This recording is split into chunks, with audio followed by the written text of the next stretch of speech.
del aluminio es más grande que la masa del oxígeno. Recuerden que acá van como iones, van difundiendo en forma iónica, hay que considerar la masa del átomo, por así decirlo. Entonces, un razonamiento en relación a la masa que dice lo más pesado se va a mover más lento, nos llevaría a la hipótesis contraria, a que el coeficiente de difusión del aluminio sea más pequeño, más grande, es decir, que cueste más, el coeficiente de difusión del aluminio, que cueste más mover al aluminio que mover al oxígeno. Ahí vamos, tenemos dos factores que nos están yendo en direcciones contrapuestas. Y si analizamos a su vez la concentración de vacancias, ¿sí? Considerando el defecto Schottky como el defecto típico que va a generar las vacancias que necesitamos para que se muevan estas especies, justamente por una cuestión de mantener la electroneutralidad del sólido, se van a formar 2 vacancias de aluminio más 3, cada 3 vacancias de oxígeno menos 2. Entonces, la concentración de vacancias va a ser mayor en el oxígeno que en el aluminio. ¿Sí? Entonces, eso favorecería la primera hipótesis, o sea, la hipótesis de acá de la primera columna, porque llegaríamos a la conclusión de que al haber menos vacancias de aluminio, entonces esperaríamos que la difusión de esa especie fuera menor que la del oxígeno. ¿Sí?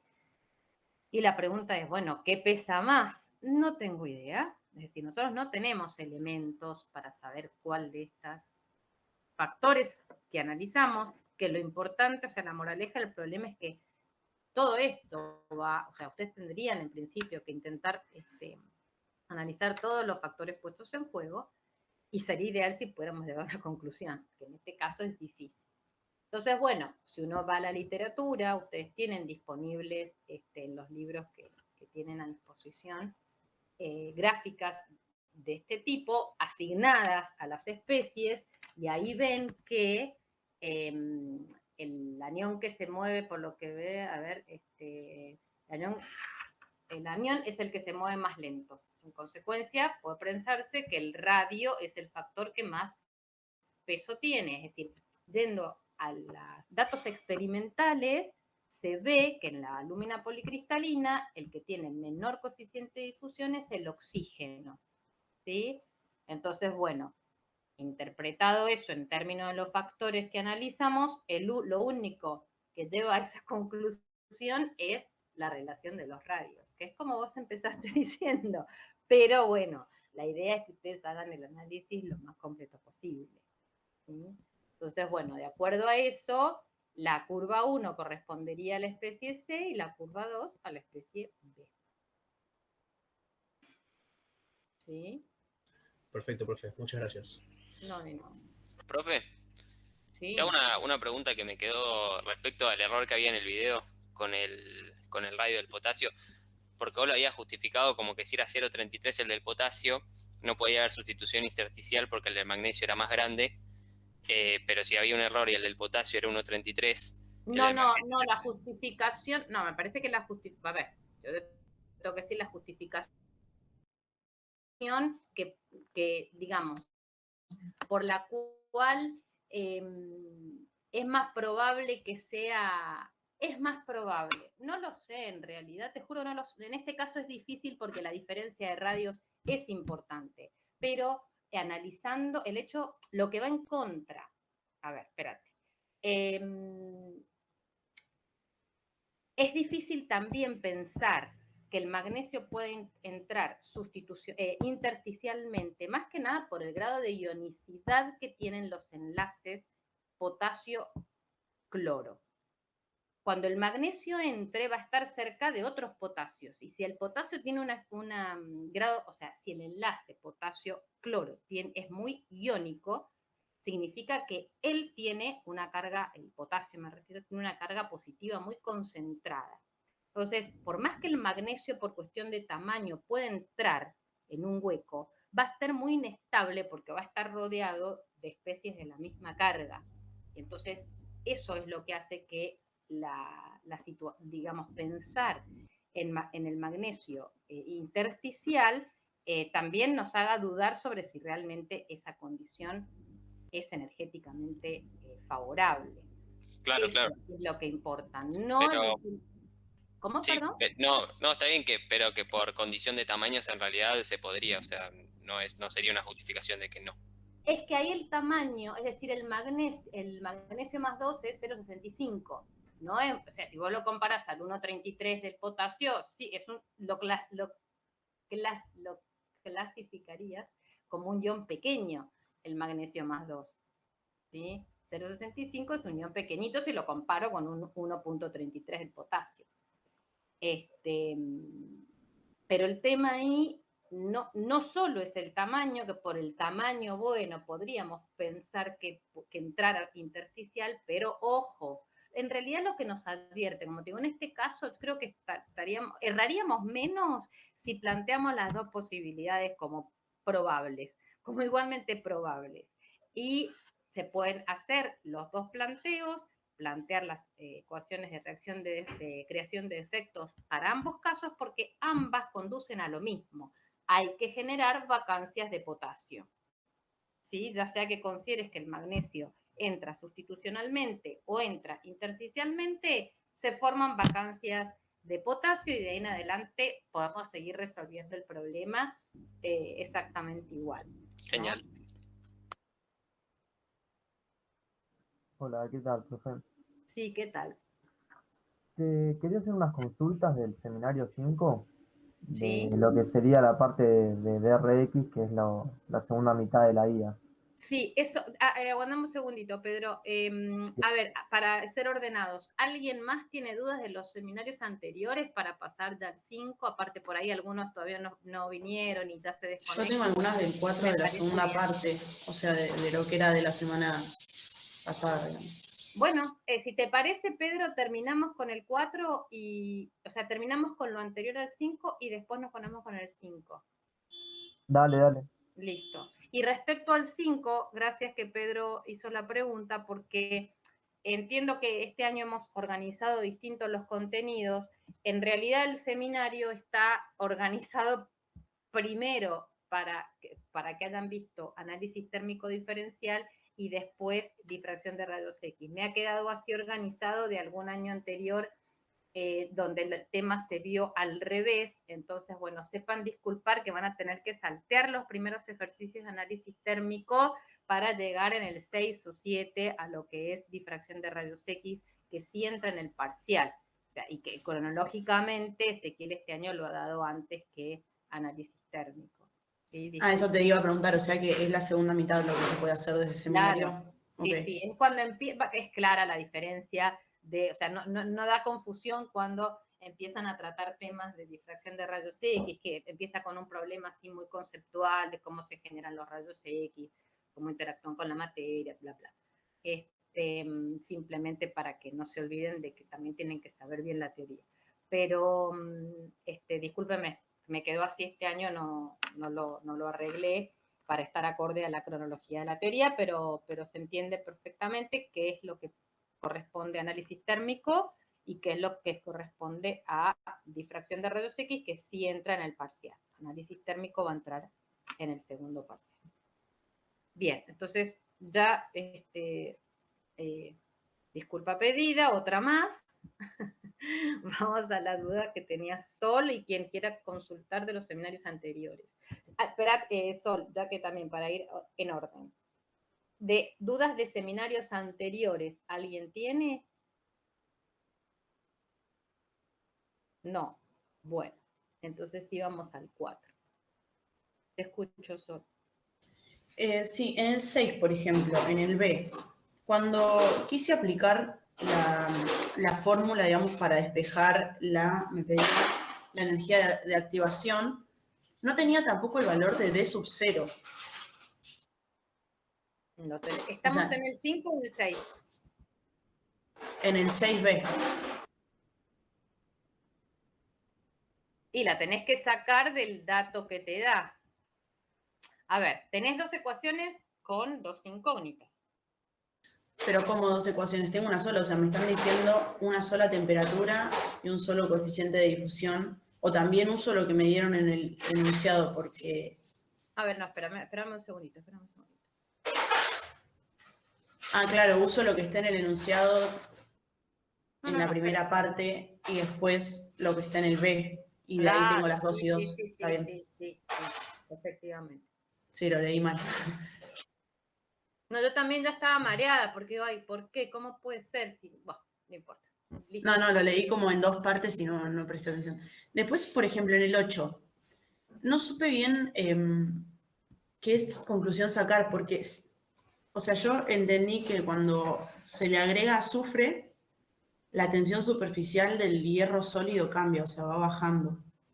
Pero en el caso de que se le agregue carbono, la tensión superficial no se modifica.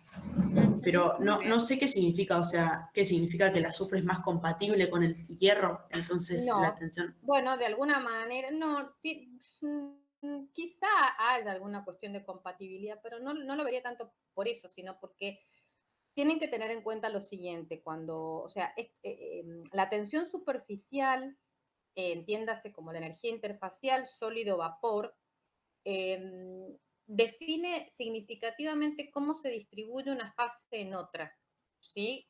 En el sentido de cómo se distribuye entre la superficie y el bulk, ¿sí? Porque lo que prima es lo siguiente, todos los sistemas tienden a minimizar las energías. Las superficies son zonas más energéticas que el bulk, ¿sí? Por ende tienen una energía superficial, bueno, energía superficial. De hecho, es una zona energética porque hay enlaces insaturados, básicamente, y el sistema tiende a adoptar configuraciones en las cuales se minimice la energía superficial, que es una zona energética, como acabo de decir. Entonces, los componentes de un sistema que tienen elevada energía superficial van a tratar de estar más vale en el bulk que en la superficie, porque en la superficie justamente van a generar elevada energía. Y lo contrario, los de baja tensión superficial van a tender a ubicarse en la superficie, ¿sí? Entonces, vos fijate, ¿qué pasa también? Que, por ejemplo, en el caso del azufre, ¿sí? El azufre modifica significativamente la tensión superficial porque se ubica en la superficie, ¿sí? ¿Y por qué? Porque su propia tensión superficial es baja.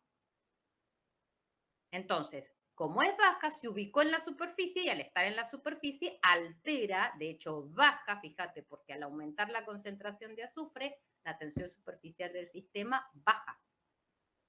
¿Sí? Producto justamente de que se está concentrando más vale en la superficie que en el bulk. Exactamente al revés pasa con el carbono. El carbono tiene alta energía superficial, entonces evita la superficie, por eso prácticamente la tensión superficial del sistema no cambia y tiende a ubicarse en el bulk, adentro, evitando estar en contacto con su propio vapor o con el gas que sea. ¿Sí? Ah, bien. Esto es lo que tienen que deducir de este análisis. Es decir, ¿qué información podés extraer acerca de la distribución en los dos sistemas? Que el azufre se está ubicando en la superficie y por eso está alterándola. ¿Y por qué? Porque tiene baja energía superficial. Y lo opuesto ocurre con el carbono. Está evitando la superficie, está más vale concentrado en el bulk, evitando, no es que no haya ningún carbono, por ahí habrá alguno. Acuérdense que esto es una cuestión de estadística, es decir, la mayor cantidad de átomos de carbono se ubicará en el bulk y entonces por eso no se produce una alteración significativa de la tensión superficial. ¿Y esto es por qué? Porque la tensión superficial del carbono es elevada. ¿Sí? Sí, genial. Gracias. No, y después te quería preguntar, en el 10C, que da esa tablita, sí. yo lo que iba poniendo es que, por ejemplo, no sé bien a qué se refería con la distribución. Yo lo que decía era que iba a pasar, por ejemplo, en el primer caso de plata, en el plano 111 del magnesio, que el tita era de 147, puse como que no iba a mojar. Muy bien, a eso se ¿Es dice. eso? Esa distribución a la que se refiere es justamente eso. Vos si decís Ok. que la plata no moja, significa que se va a distribuir en forma Claro, de esférica. Ujú. ¿sí? Porque, bueno, acá es en plata líquida, ¿no? No dice temperatura, pero la condición térmica como para que el aluminio la plata esté líquida y estemos hablando de mojado, porque si no, no. Claro. No de mojado. Después, ponele en el siguiente, puse que iba a mojar, porque bueno, el ángulo era chico. Efectivamente, eso les aclaro. La escoria, cuando dice acá, esperen un poquito, escoria básica sobre el ladrillo de magnesia, esta escoria básica, esa básica tiene que ver con la química de la escoria. La escoria, yo no sé ustedes cuántos saben de los procesos metalúrgicos, por ejemplo, pero bueno, es un subproducto y no tanto porque en algunos casos tiene una función importante en lo que es la fabricación, la química, o sea, la composición que tiene el material que están, en general metales que están obteniendo. La cuestión es que esta escoria es básicamente líquida a la temperatura de fabricación y en este caso ese líquido, que bueno, tiene distintas composiciones dependiendo justamente del proceso metalúrgico, se está analizando respecto a un ladrillo de óxido de magnesio que es un sólido. ¿Sí? Es, por ejemplo, un revestimiento de un recipiente a muy alta temperatura que está en contacto con un metal y con esta escoria que se genera producto de los procesos que ocurren ahí a alta temperatura. Entonces, esa es la situación, porque ustedes podrán decir, escoria básica, ¿qué me está queriendo preguntar? Bueno, tiene que ver con eso, un líquido de una cierta composición que está en contacto con un sólido, que ese es el ladrillo refractario en particular, de óxido de magnesio. Entonces, acá, justamente, en función de cómo es el ángulo, vos dijiste correctamente que esa escoria va a mojar al líquido. Sí. Después, discúlpame que te interrumpa, pero aprovecho para decirles que este aspecto del mojado es muy importante porque, por ejemplo, lo que tiene que ver con la reactividad de los sistemas, como primer paso, por así decirlo, tiene que ver con el mojado. Este ladrillo que es mojado por esa escoria puede tener como consecuencia que haya reacción química entre esa escoria y ese ladrillo, porque está hablando de cierta afinidad, acá sí hablamos bien de afinidad, y eso puede tener consecuencias nocivas y no, depende de las circunstancias. En otros, o sea, hay casos en los cuales, por ejemplo, se quiere evitar la reactividad química, entonces se busca que el líquido no moje al sólido. En otras, se busca que lo moje para poder interactuar, para poder, por ejemplo, que reaccionen y obtener un producto diferente que sea de interés X, no sé. Entonces, esto por ahí cuesta posicionarlo en la importancia que tiene como bueno, me pongo en la posición de ustedes, por ahí no es el caso y me alegro si así es, pero que por ahí suena como algo medio descolgado. ¿Qué interesa saber esto? ¿Qué interés puede tener? Pues tiene mucho interés porque determina cómo ocurren ciertos procesos, sobre todo cuando empieza a elevarse la temperatura y todo se vuelve más reactivo, y hay situaciones en las cuales el mojado es deseable y otras situaciones, perdón, en las cuales ocurre lo contrario, es indeseable y hay que ver cómo evitar que un líquido moje, o mejor dicho, al revés, evitando que el líquido moje al sólido de alguna forma, se mejora el rendimiento de todo el sistema, ¿no? Entonces, bueno, nada, simplemente una aclaración. Bien, el 3 y el 4, ¿qué pudiste poner? En el 3 puse que, digamos, el líquido iba a quedar atrapado entre los granos de manera plana, entre los granos del sólido. Ah, a ver, ¿qué querrías decir ahí? O sea, lo saqué de la teoría de los ejemplos que había dado Sí, es la idea, ¿no? Ezequiel. Que vayan a esa tablita infame donde en función de... Claro. Infame porque es muy difícil de... O sea, hay que entenderla, obviamente, pero después, la verdad que sin el auxilio de esa tabla es difícil para uno Sí, en realidad, o sea, era una parte que había como unos dibujitos y fui copiando en cada uno lo textual lo que decía Ezequiel que pasaba. Bien. Y en el de... Bueno, ok, es textual, por ahí yo no sé. Acá Claro. básicamente lo que es importante es que el líquido va, de acuerdo a cómo es el ángulo diedro, que es hay dos ángulos importantes, ¿no? Para poder predecir esto, que es el ángulo de contacto del sistema triple, sólido, líquido y vapor, y el diedro, que tiene dos sólidos en contacto, que en general es el mismo sólido, porque lo que suele ser de interés es que pasan los bordes de grano, donde tenemos el mismo sólido de un lado del otro. Bueno, podemos tener dos fases, sí, también, pueden ser dos fases diferentes, sólidos. Pero, digamos, en contacto con un líquido o con el vapor, ¿no? Entonces, ahí es cuando se define el ángulo diedro. Entonces, en este caso, en función a cómo es el líquido, el ángulo diedro, que dice que es 0, tenemos un líquido en contacto con un sólido, que cómo va a estar ese sólido. Por ejemplo, en forma policristalina y tenemos granos de ese sólido. Entonces, de acuerdo a cómo es ese ángulo diedro, como implica que la tensión superficial sólido-sólido es mayor que la del sólido líquido, el hecho que tenga ese valor, entonces lo que se puede decir es que el líquido va a penetrar digamos, va a penetrar en las uniones sólido-sólido, favoreciendo la interacción sólido-líquido respecto a la de sólido-sólido. ¿Por qué? Porque esa interacción es mayor que la primera.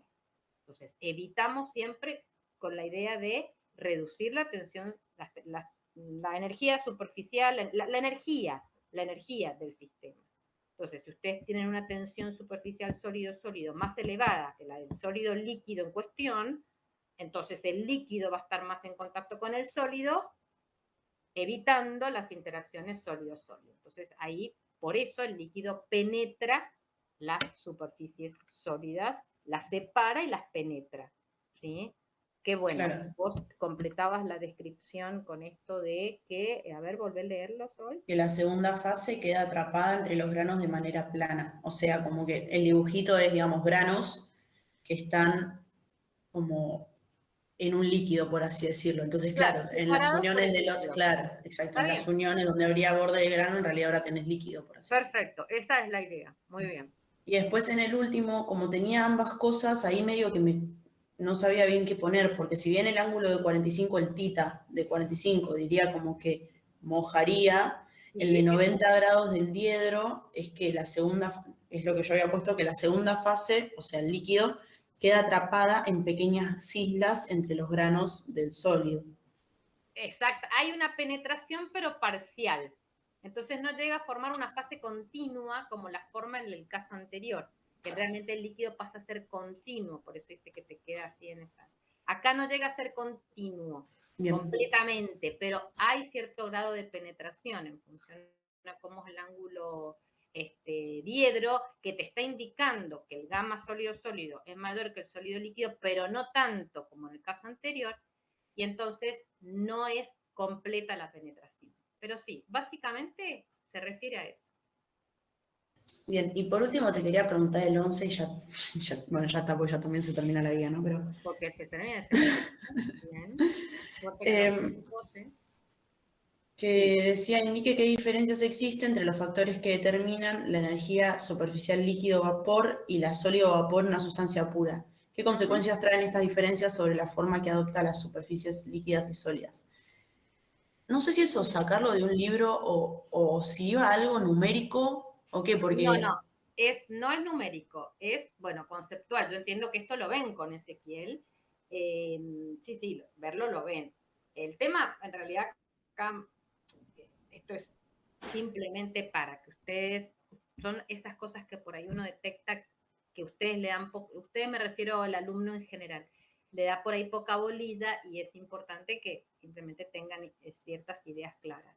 Acá la primera parte es muy conceptual y se refiere al hecho de que la tensión, la energía superficial, cuando vos tenés contacto líquido-vapor, difiere del contacto sólido-vapor en que, para el segundo caso, tenés podés tener el fenómeno de anisotropía cuando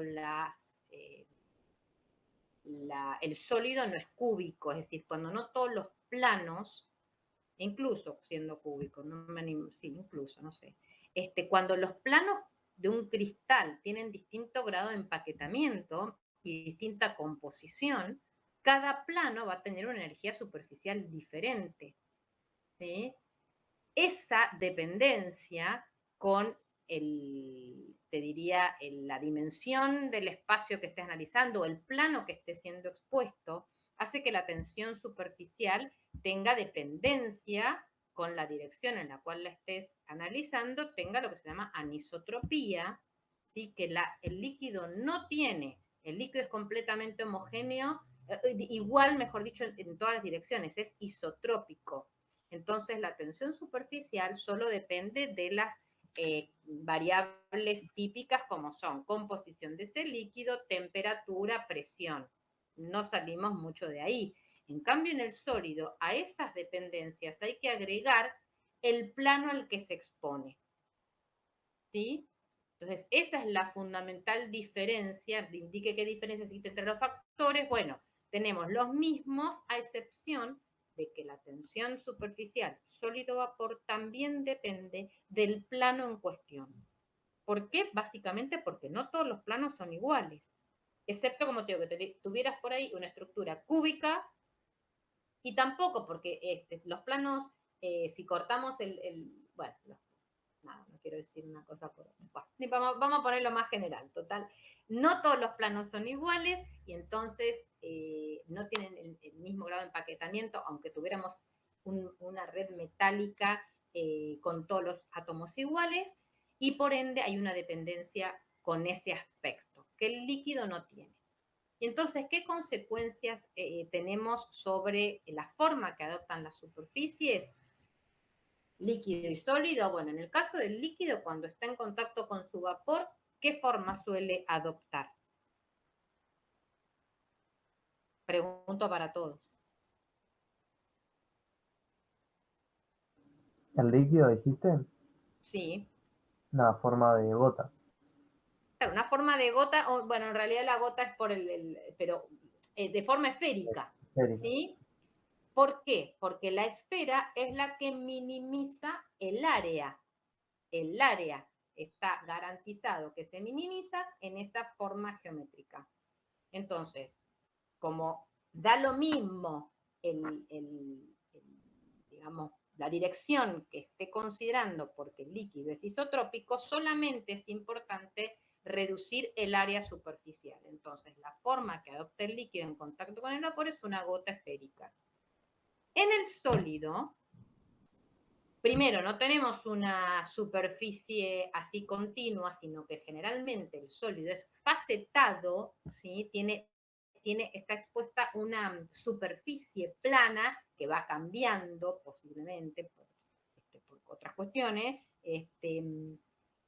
pero ya no vamos a tener una forma esférica, o sea, no solamente importa que se reduzca el área, sino que se tiene que considerar también qué plano es el que tiene menor energía, que va a ser el que va a tratar de estar preferentemente expuesto a la fase vapor. Obviamente no es posible exponer solo ese plano porque si no, no tendríamos cristal.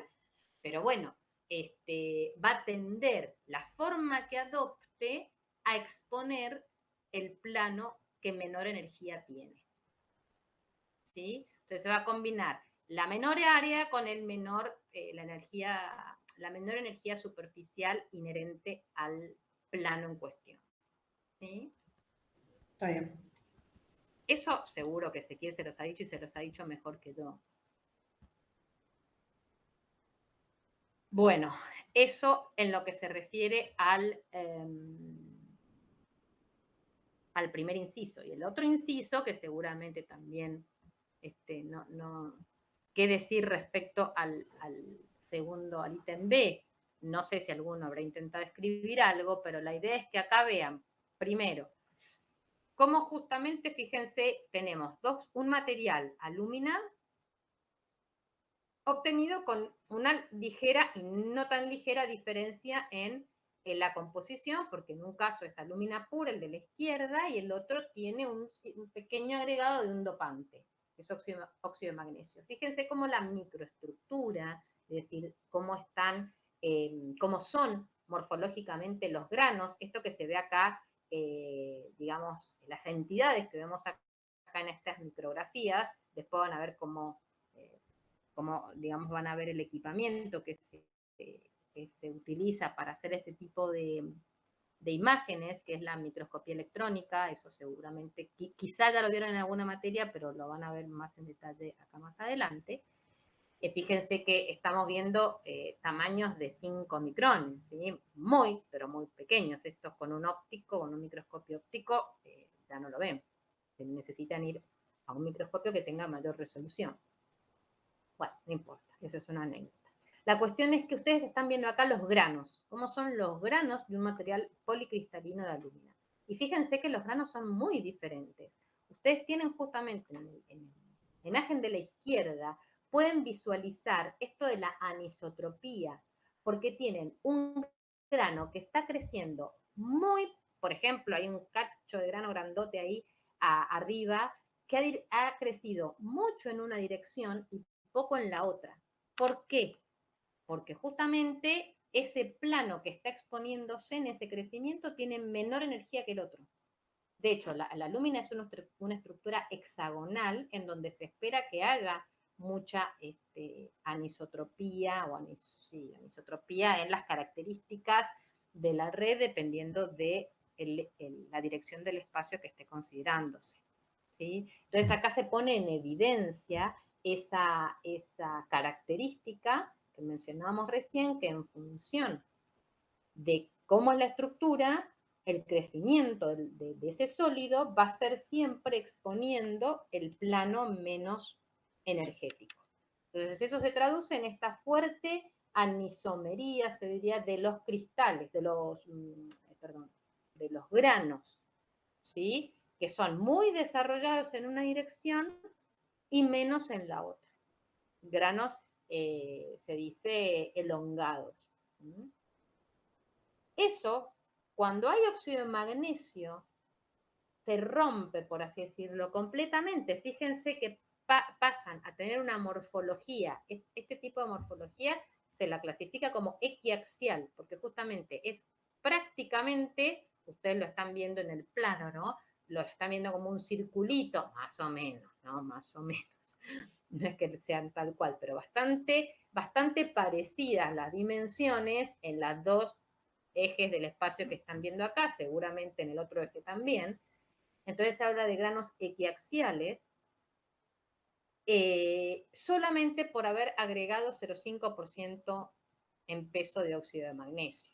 Entonces, lo único que podemos decir nosotros con los elementos que tenemos es que, bueno, este dopante se habrá ubicado en el sistema de forma tal de disminuir esa fuerte diferencia en las energías de los planos que hay para que ahora no tengamos una dirección de crecimiento tan preferencial como en el otro caso.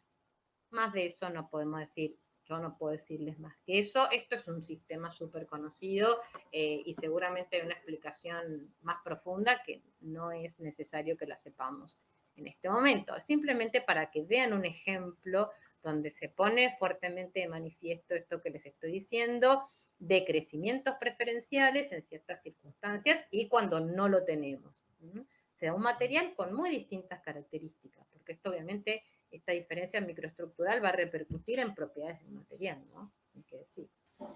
Bien, bueno, no hablo más, demasiado. Bueno, gracias. No, de nada.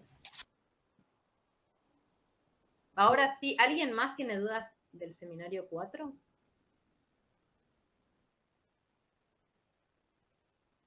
Bueno, no siendo así, podemos ahora sí, Pedro, si querés consultar el 5. Sí, te iba a consultar, tenía 3 dudas puntuales.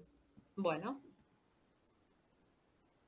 El primero sería en el punto 6, que era el primero que se podía hacer, que bueno, si a partir de ensayo de difracción de rayos X de un compuesto ortorrómbico, nos da, bueno, valores de D, para distintos planos y tenemos que calcular los parámetros de la celda unidad. Que bueno, esos Sí, parámetros los pude calcular con la ecuación que teníamos en la teoría. Y bien. después nos preguntaban cuál es el número de fórmulas que hay en cada celda unidad. Eso no entendí muy bien cómo calcularlo. Pues saqué los parámetros de A, B, C de la celda, pero no. Sí. Porque vos sabés que, fíjate, tenés la densidad, ¿sí? Y sabés que es una celda cúbica, sabés que es una celda Ortorrómbico. cúbica, ortorrómbica, perdón, ahí está, gracias.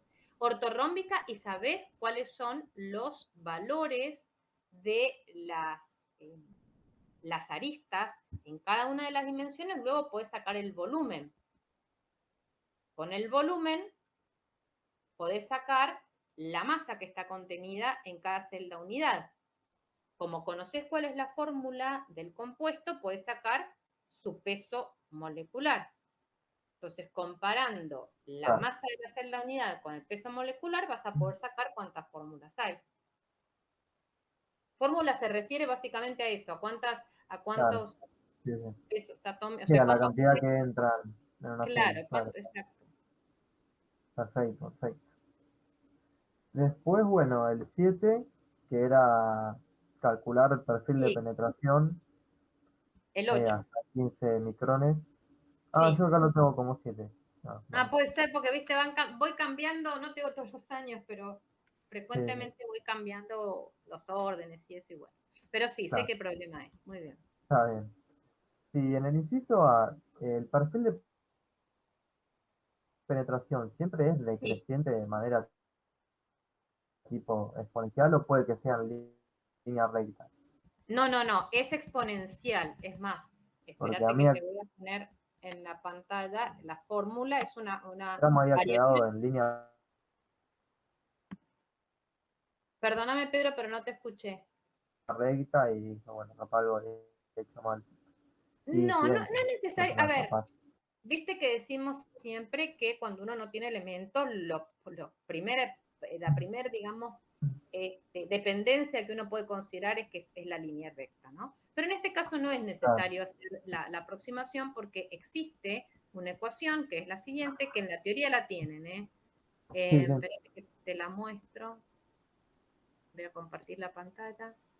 Sí, la que divide por que multiplica por la densidad después, que es mu e a la menos b Claro, sobre la que c por aparece, 2. exacto, la que aparece, eh, bueno, ahí ven.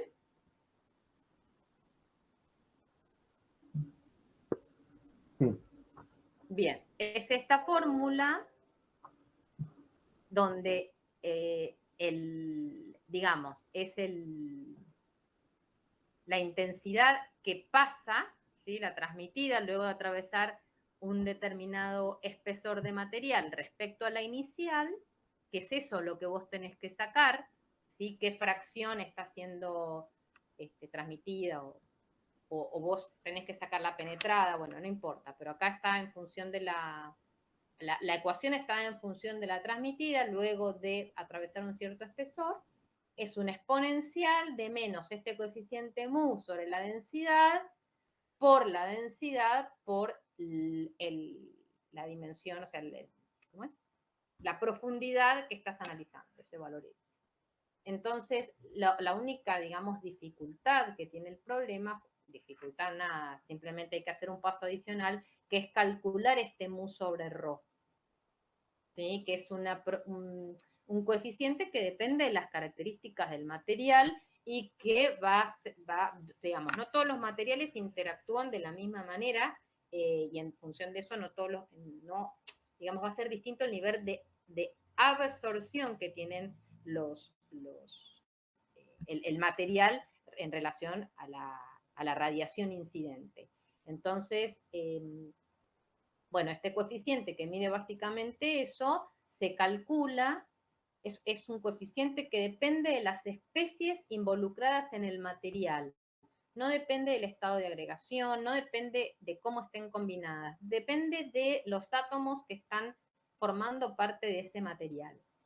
Y justamente la forma de calcularlo es considerando esta formulita, que no es más que calcular la contribución con el que tiene al coeficiente del sistema, el suyo propio, el mu sub i correspondiente, el mu sub rho, perdón, correspondiente a esa especie, pesado por su fracción en peso. Esa es digamos, lo que hay que saber. Entonces, justamente, ustedes tienen como información esta tablita, donde les da, ¿no? Si no me equivoco, es esa la información que les da el problema.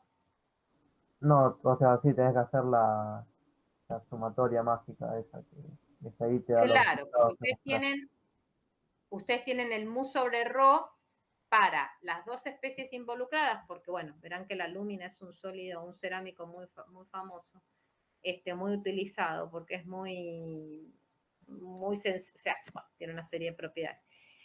Aparecen muchos problemas. El tema es, ustedes tienen el aluminio y el oxígeno y tienen para cada una de las radiaciones que les están planteando comparar, porque justamente ese mu sobre rho también depende no solamente de propiedad intrínseca del material, sino de la radiación. No interactúan de la misma forma los materiales con cualquier radiación.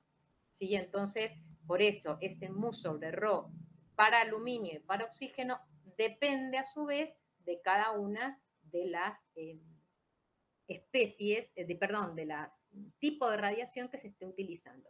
Y es por eso lo que da origen al problema, justamente, porque ahí la clave está justamente en esa diferencia.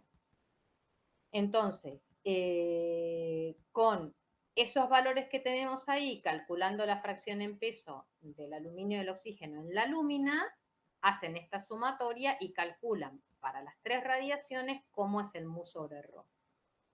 Después les dan valores a X y calculan, ¿sí?, el perfil de penetración para las diferentes especies. Es eso nada más, no tiene ninguna complicación el problema. Claro, claro. Sí, no, capaz no, porque lo grafiqué en el Excel y nada, capaz que por un tema de escala parecían rectas. Claro, posiblemente, porque de hecho, fíjate Sí, acá, o sea, sí, excepto que el no es crono, muy curvo bien, tampoco. claro, No, está por bien, ahí para que se vea la curvatura hay que subir mucho la la escala, distancia. O claro. sea, por ahí lo ves si cubrimos una distancia mayor. Con Sí, lo sí. cual, posiblemente, digamos, si hubieras considerado que era lineal, no te ibas a equivocar mucho tampoco. En un No, no, rango no, igual pequeño. lo había usado la ecuación, todo, nada más que me llamó la atención cómo quedaba, pero sí fue un Claro, tema de escala más que otra cosa. Está bien, sí, posiblemente. perfecto. Y después me quedó uno del último punto, el que era el que aparecía un diagrama de fases, Sí. que nada, quería ver más que nada si lo había pensado bien, A ver, contame. porque Dejo de compartir, si es necesario la comparto. sí, en el inciso A que nos decía agregar 5% en moles de molibdeno y calentar a una Sí, temperatura mayor a la de fusión y enfriar lentamente. sí, Yo puse ahí que no esperaba ninguna diferencia con el difractograma de rayos X del níquel porque es como que no había una gran cantidad todavía de molibdeno, entonces como capaz no era tan apreciable. En cambio, cuando era 25%, que es inciso B, ahí sí. ya puse que era como una superposición de difractogramas entre el del níquel y el molibdeno. Pero no estaba seguro que sea así. Bueno, a ver, parcialmente es cierto. Es decir, primer caso, ¿no? Cuando vos, ahora sí, Sí. te voy a compartir la pantalla para ver dónde están ubicadas las composiciones para no hablar en el aire.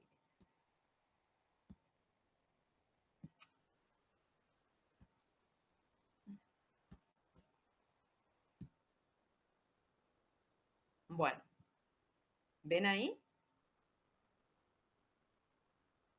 Sí, ahí se ve.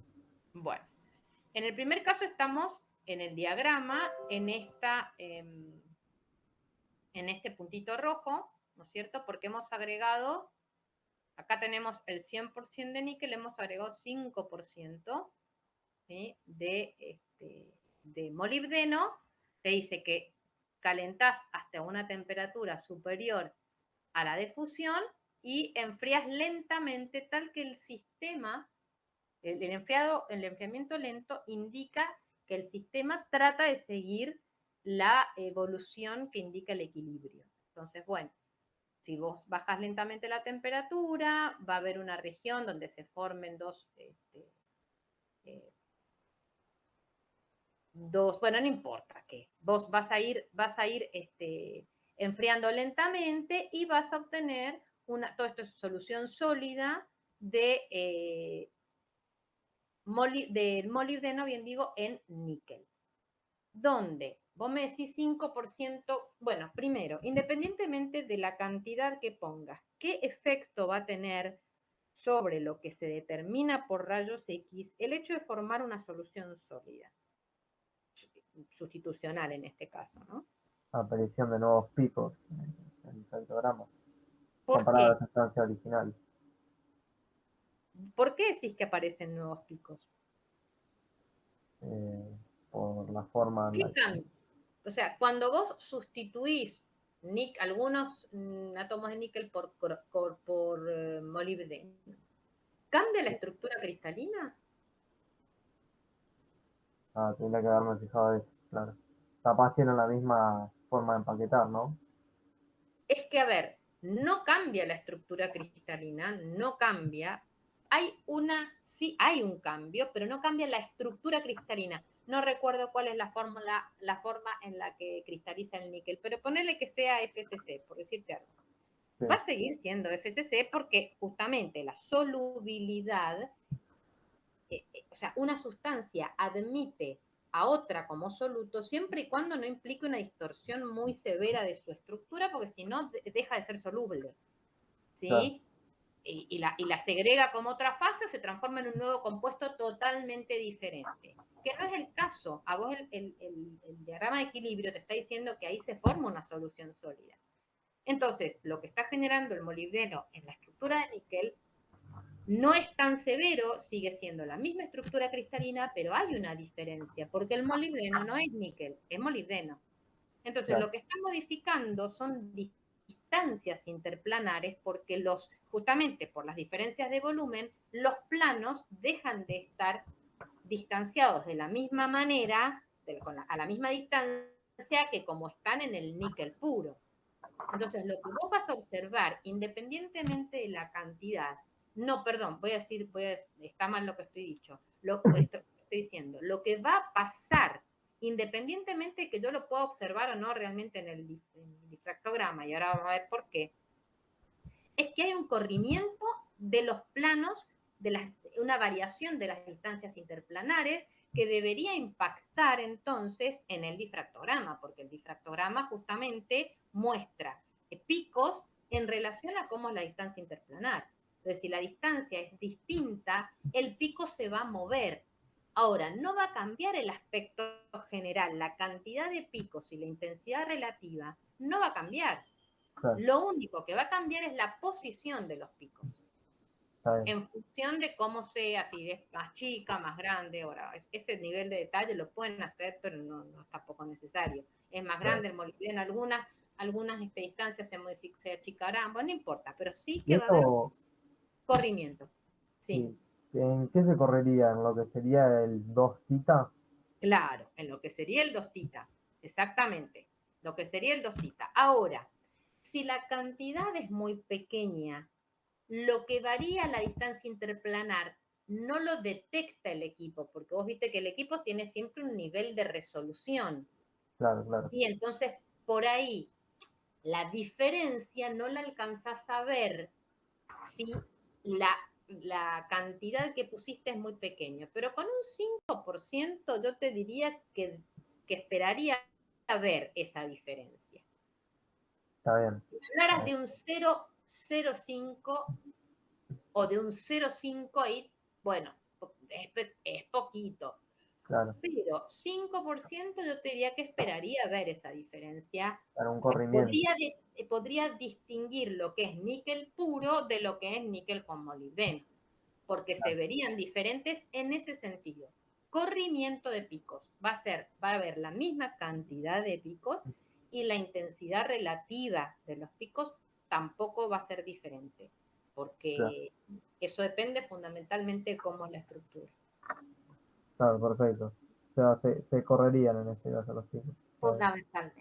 Por Ahora, el hecho de formar una solución sólida. exacto, siempre que estés dentro de el rango de solubilidad sólida del molibdeno en níquel.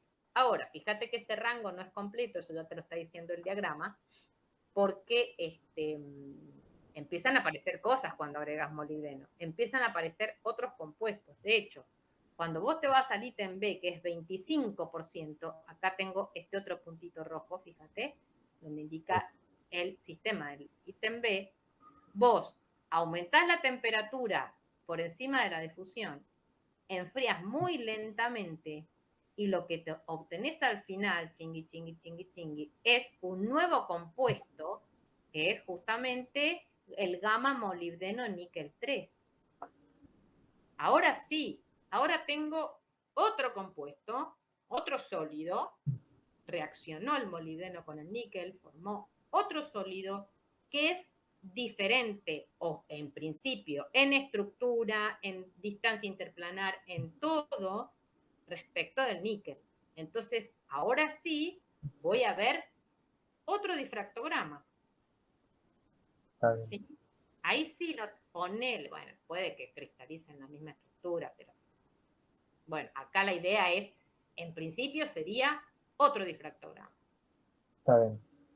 Y en el caso de, por ejemplo, no sé si viste la termina de teoría, pero en la última es como que tenemos cuarzo, cristobalita y vidrio.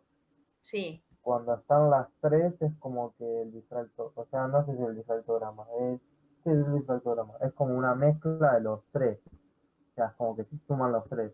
Sí, porque cuando vos tenés varias sustancias, o sea, varios sólidos difractando, lo que obtenés es la suma aditiva de los 3 difractogramas. A ver, ¿me querés compartir la pantalla? Sí, espera que lo busco y lo comparto. Claro, en ese caso, ¿qué es? ¿Porque no forman una solución? ¿Es? ¿O por qué? O sea, ¿por qué no es un nuevo difractograma aparte de eso? A ver, mostrame y te digo, porque no sé bien Dale. qué es lo que... Dale, ahí te muestro.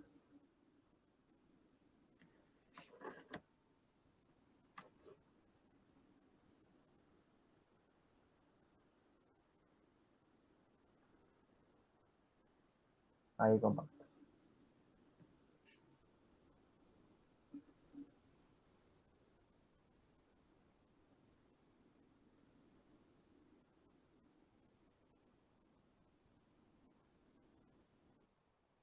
Bien, dice, identificación de materiales. Material con un porcentaje de cristalinidad menor que 100. Claro. ¿Quieres dar un poco más de zoom? No es necesario. Bueno, ahí está, fíjate, vos tenés los tres difractogramas, no por separado, según entiendo, del lado izquierdo.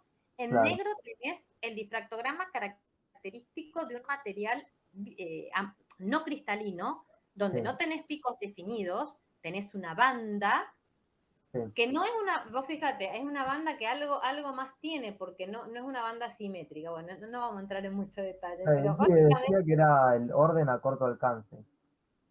claro, es el vidrio, Claro. ¿sí? Que tiene, claro, tal cual, orden a corto alcance, por eso no es que no tenga señal, no es que vos no veas señal, ves, lo que pasa es que ves una banda, no logra resolverse los picos porque no tenés verdaderos planos cristalinos, pero hay interacción porque tenés ese orden a corto alcance.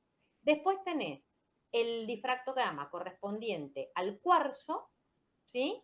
Diferente porque su estructura cristalina es diferente, por más que tenga la misma composición, de hecho los tres tienen la misma composición química, silicio, oxígeno 2, pero la organización estructural es muy diferente. Tenemos en el vidrio, no tenemos orden a largo alcance, en cuarzo y cristobalita sí, pero las estructuras son diferentes, ¿sí? No importa cuál, que cúbica, lo que sea, son diferentes. Eso lo ves claramente en el patrón de difracción. En el difractograma de cada uno es muy diferente. Tienen posiciones digamos, sí, picos en distinta posición, tienen la intensidad, o sea, nada que ver uno con el otro. Claro, ¿Sí? Ahora, cuando vos los pones juntos, cada uno va a difractar independientemente del otro. Entonces vas a ver la banda del vidrio, vas a ver el difractograma del cuarzo y de la cristobalita. De hecho, vos fíjate cómo asoman. El primer piquito es un piquito de... el primero es cuarzo, los leí al revés, disculpame, no me di cuenta. El primero es cuarzo, el segundo cristobalita y el último vidrio. Entonces ves, el primer piquito que asoma sería el del cuarzo chiquito. Después le sigue el de la cristobalita máximo, el de máxima intensidad, el de máxima intensidad del cuarzo y los otros, bueno, se van alternando, no importa. Tenés los tres sólidos difractando juntos, sin interferirse uno con el otro. Entonces, el difractograma de la mezcla es la mezcla de los difractogramas. está bien. Pero eso es, De los difractogramas. claro, es la suma, no. Esto es porque no forma una solución sólida, sería. Porque o sea, yo no entendía por qué Entre otros. Sí, no, entre ellos no hay ninguna interacción. Vos lo puedes tener mezclados, no les va a pasar nada, van a seguir así. Excepto que empieces a levantar la temperatura y hagas otras cosas. Pero simplemente, si agregás un frasquito, si tenés un frasquito de vidrio, un frasquito de cuarzo, cristobalita, agarrás 10 gramos de cada uno, lo mezclás bien y lo llevas al difractograma, te va a dar eso. Está bien, claro, está bien. Sí, yo pues como que me había basado en esto para hacerlo, pero no, cuando vos tenés una solubilidad y famoso compuesto nuevo, tenés uno difractograma, no una suma. Exacto. A ver, la situación del problema es la siguiente. Vos corriste el difractograma de un frasquito que dice níquel. Muy bien, acá lo tengo. Ahora, tengo otro frasquito que obtuve haciendo lo siguiente, poniendo níquel y molibdeno, calentándolo, enfriándolo lentamente. De ese frasquito saqué una muestra y hice el difractograma. ¿Qué diferencia hay entre ese y el primero? Eso es lo que te está pidiendo el problema. ¿Sí? No es una mezcla de difractogramas. Es verlo, ¿sí? ¿Me explico? Entonces, lo que vos vas a ver diferente después de haber hecho ese tratamiento térmico con un agregado previo de molibdeno, es que el difractograma es la pinta es la misma, pero las posiciones de los picos están son levemente diferentes. Levemente. Son diferentes en un grado que va a depender justamente de la cantidad de molibdeno que pusiste. Claro. ¿Sí? Perfecto.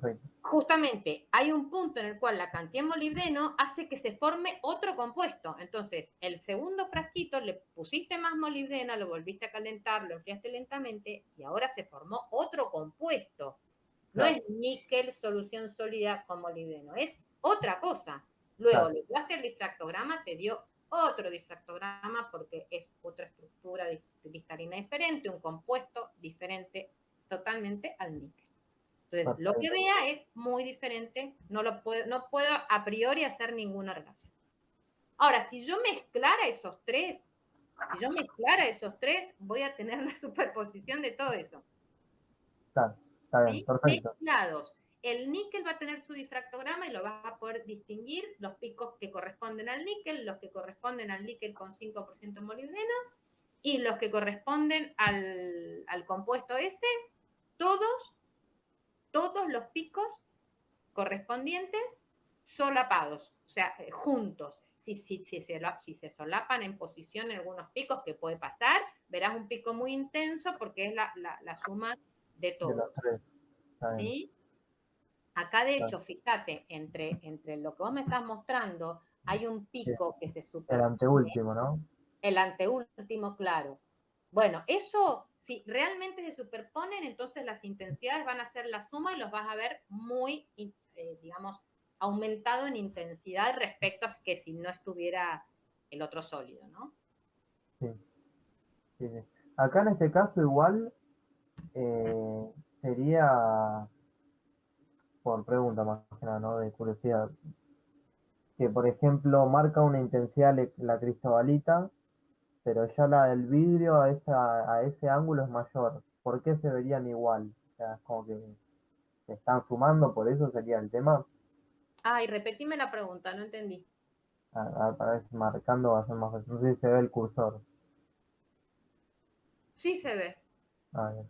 Que por ejemplo, esta altura, si yo Sí. tomo un 0 acá, Sí, quedaría como ya incluido. ojo, Se Pedro. suman, No por creo, eso. no, habría que ver cómo son realmente las intensidades, que eso Ah, no, está bien.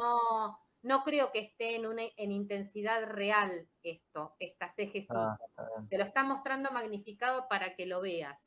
Claro, Pero dado el caso, pueden pasar dos cosas. Puede que el pico te quede por debajo y no lo veas, porque justamente la intensidad es menor que la que tiene el vidrio en ese momento, o bien que sea superior, como aparentemente pasa, y asomen por encima de la claro, banda. Pero podría quedarte por debajo también, ¿eh? Y no lo ves. está bien, perfecto. Sí, me surgió la duda justo ahora. Perfecto. Bueno, ya no tengo más dudas por ahora. Bueno, ningún Muchas gracias. problema. No, Profe, yo sí tengo una duda. Bueno, ¿cómo no? Del 10 ¿De de esa radio guía, también? sí, ¿Del 5? claro. La verdad es que no lo puedo encontrar en ninguna parte. Y no se me ocurre pensarlo por mí misma, no lo puedo razonar. El El 10. por qué no existirían esos planos. Tengo una numeración diferente en mi seminario y me mareo. Ah, ¿querés que te lo lea? El que te dice que tenés picos en una posición donde no hay, o sea, te Cuando no aparece hay planos, claro. Cuando no hay átomos. picos que deberías asignar a planos que no existen. Claro, exacto. Bueno, eso es muy sencillo y es por lo siguiente. Cuando vos aplicás la ley de Bragg, haces una suposición, aparte de que de hecho es un modelo simplificado de un proceso bastante más complejo que es la difracción, ¿no? Es suponer un proceso más complejo como si fuera una difracción en una serie de rendijas. El proceso físico es más complejo, pero el modelo funciona muy bien y entonces se aplica la ley de Bragg para transformar grados de 2 θ a D y viceversa. Pero se hace una primera, aparte, como te digo, las suposiciones propias del modelo, se hace una suposición respecto al uso de la ecuación, porque la ecuación es n lambda por es igual a 2d seno de θ, ¿no? O algo así. Se hace una suposición al aplicar esa ecuación para pasar de a θ.